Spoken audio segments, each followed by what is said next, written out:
Hi everybody, welcome back to our cooking show. Always here with my mother, Franca. And on today's episode, we're making something simple but so delicious. Today, Ma, what are we making?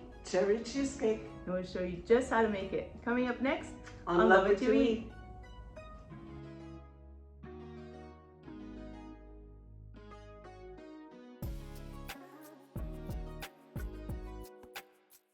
So this cake is super simple and quick to make. I'm gonna walk my mom through it, but she used to walk me through it because this is a cake, Ma, that we would do Very often. very often. Very often. Started like in the 1970s Yeah.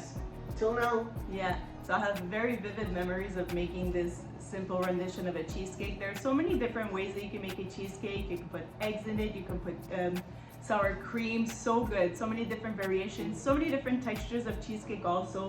Light and fluffy, creamier, more dense, etc.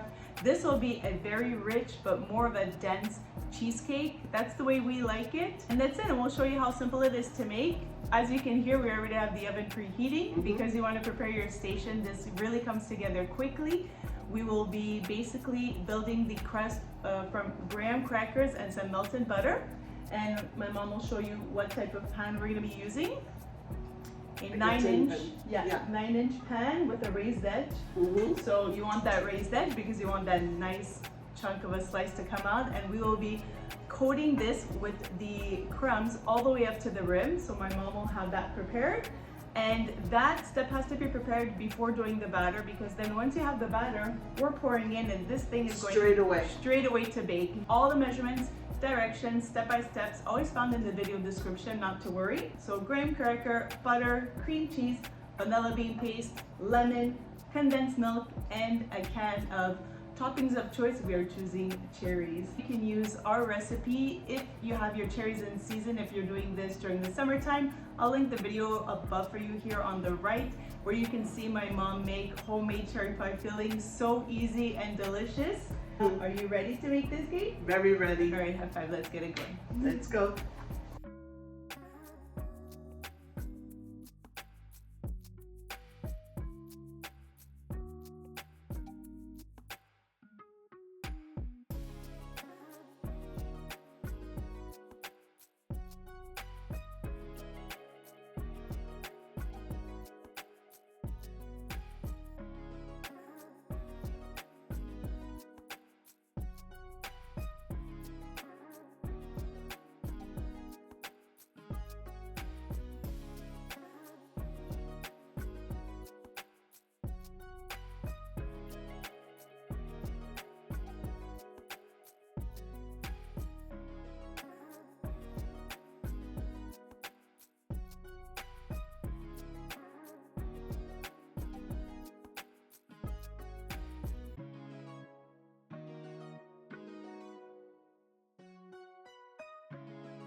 It's ready to go into a preheated 350-degree oven for 20 minutes or until a light film starts forming at the top.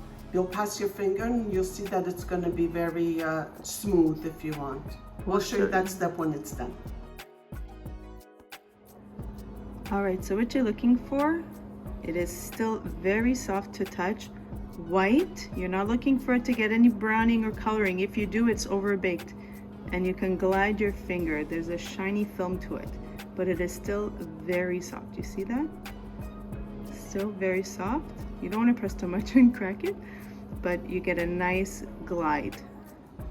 Now I'm going to put it on a wire rack, and it needs to cool completely at room temperature before putting it in the fridge for 3 to 4 hours.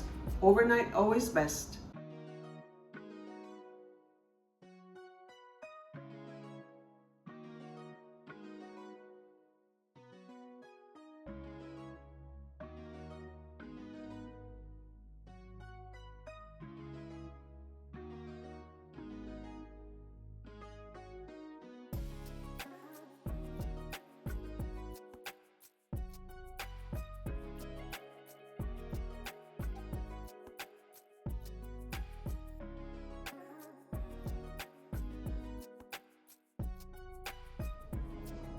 All right, there we go. We made one in advance just to show you the slice through, because this cake minimal needs a good 3 hours, I would say, to chill before serving. But honestly, overnight always best, because that cream cheese solidifies and you just get that texture bite that you're really looking for. And also a good chill will help it release from the pan and not have it crumble. So minimum 3 to 4 hours in the fridge if you want to do it the same day. If not, I strongly suggest overnight. We are going to slice into this and give it a try.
How delicious does this look? Honestly, so good, so simple. There are many ways to make a cheesecake. We're gonna give this one a try and bring my mom back to childhood, because she would do this for us so often growing up as a kid. But Very she often. doesn't do it so much for herself also, but I do. So here, let's give it a try. Test, which we know in advance it tastes Yeah. delicious. We do this very often. So good. Favorite. Guys, I'm gonna have the whole thing. It is so rich and creamy. I love it. So good. And I love that little hint of lemon and the Yes. lemon zest inside. Very And the refreshing. lemon zest really adds that little extra, Mhm. and the vanilla bean paste, so good. It gets such flavor. So I would really opt for that. Simple ingredients, but just elevate them a little bit more with that lemon zest, and then a good vanilla bean paste gives those bright specks of vanilla all across. Those notes of lemon, so good, so good. Simple, delicious. Give it a try. If you do, let us know in the comments down below. And don't forget to check out our recipe website at www.loveachewy.net, where you'll be able to find all our weekly videos uploaded there with photo aid to help you recreate or inspire you to make your own. Thank you so much for watching, and as always, continue to Love what you eat. love what you eat. Bye for now. Bye-bye. Have a good day.